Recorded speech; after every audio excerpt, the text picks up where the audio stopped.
విజయ దుర్గా రా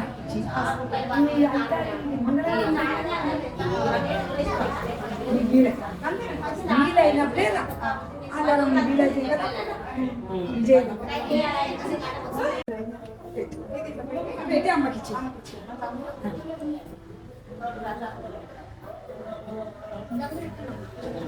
పెట్టుకో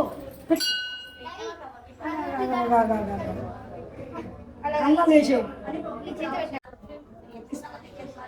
అన్ని ఇప్పిస్తా బిడ్డ మీరేమన్నా ఆకులు తెచ్చి పెడతా ఒక్కలు తెచ్చి పెడతా పండ్లు పూలు మీరు పట్టుకొచ్చిన లేకుండా చెట్టు మనం మనము చావడంలో 5 ముత్తైదు పసుపు కొట్టిస్తే మాట్లాడతాం అట్లా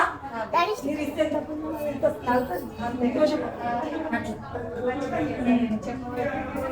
10 రూపాయలు ఉన్నా పెట్టి ఇచ్చుకోవాలి ఇంత అంత అనేది